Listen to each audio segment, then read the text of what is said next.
Hi everyone, and thanks for watching our weather update on February 16th, 2023. So today, again, going through the models on weathercentral.d for the weather for the next 2 weeks or so. And also just to say that we have released one of our Stratosphere specials earlier today, so please do watch that if you're interested to see how the stratosphere will behave over the North Pole in terms of temperature until like early March. The major warming is pretty much coming to an end now. It's had its effects in reversing the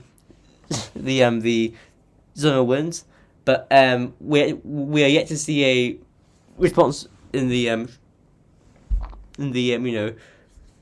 troposphere. So please do check that video out if you'd like to. So thanks very much for doing that. So I'll just get on with it then. So if we go straight to the GFS then, so it's 12th of the GFS run. So if we move on, we can see actually for Scotland tonight we're seeing a named storm tomorrow morning. Storm Otto. It's named by the the Met Office in Denmark, Storm Otto, because as you can see, it will deepen further as we go through, and give them quite a battering, also to Sweden as well, and into the Baltic Sea. So Storm Otto will give some gales or strong gales to Scotland tonight, so quite a battering for them. Not named by us though, so really we haven't seen a storm that has its full impacts on us yet. So still, I like to say that we haven't had a named storm yet, simply because it wasn't named by us, and still the impacts won't be so big, so major, despite strong winds. Simply because they'll be over Scotland and northern Scotland, where there is very little infrastructure, so less damage and fewer people, meaning less disruptions, and so those winds will be far less, disruptive there than down here, for example. So going through, the high pressure tries to move in from the Azores again, fails in its attempts. I think we stay mostly westerly over the weekend, so quite cloudy and mild. So Saturday could see see a few sunny spells, but really it's westerly and mild. But then we go through next week and we see a bit of a colder snap from the northwest from Tuesday to Wednesday and on to Thursday into Friday. Quite a cold week next week. Colder than of late anyway. It won't be anything majorly cold, just a bit of chilliness, maybe a bit of winteriness in the showers. And then the high pressure comes over us for next weekend, so we should see some nice cold frosty nights, as well as crisp sunny days. But by February 25th, sun's getting stronger. We're already 2 months and 3 days, 4 days, 2 months and 4 days after the solstice, after the winter solstice. So that means sun's getting ever stronger, meaning that by day we should see temperatures into hopefully double digits. So it should feel quite pleasant and spring-like.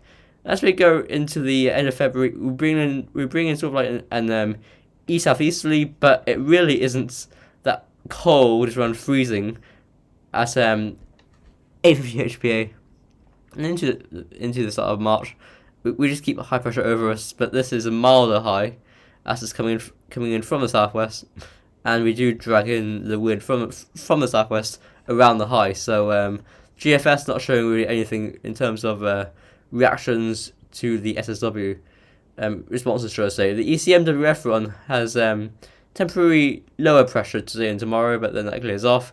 Saturday and Sunday sees higher pressure, but may not feel like it because it'll be quite breezy and cloudy and mild.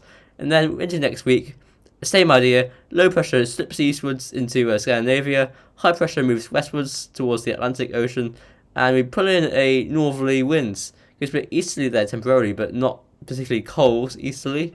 Around -5 at 850 HPA, so not really that cold, but enough for a bit of winteriness in the showers. And then going through, high pressure goes right over us. So nice sunny days, but cold frosty nights probably. GEM run.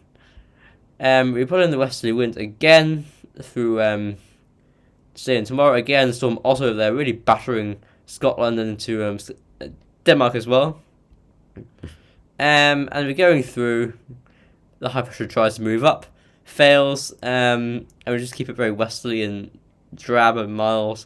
And then we just go through towards Wednesday, February 22nd and February 23rd, that's Thursday, and we pull in that northerly winds.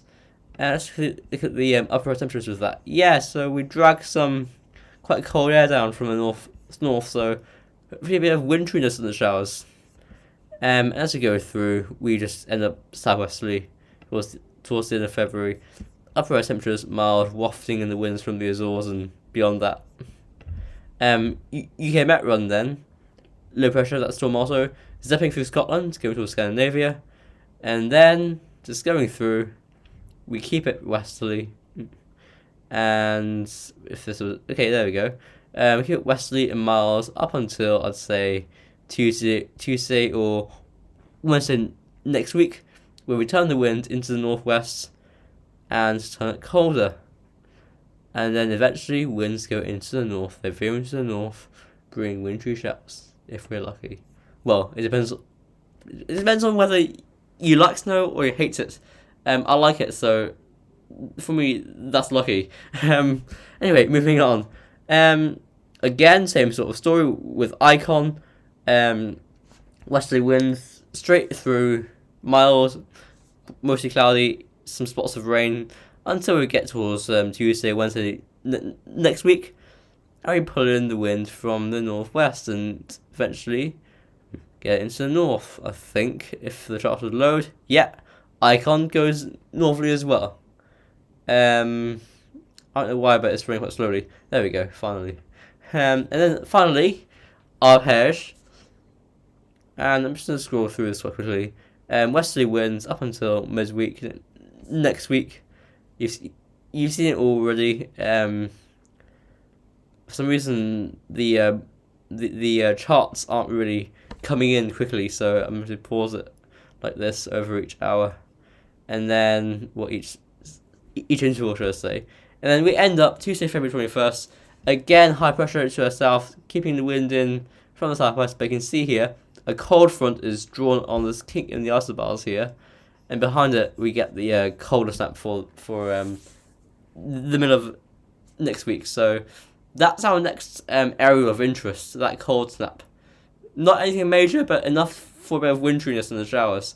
And then after that, we're looking to see, we're looking to find out whether we see any tropospheric reactions to the warming. Because after that, around the end of February, that's when we should start seeing any hints of reactions popping into the time frame of models. So after that, we're going to be focusing on that area of the weather. So I hope you enjoyed this video, our second video today. Tomorrow I'll be back with another update, maybe a Stratosphere special again, I'll see.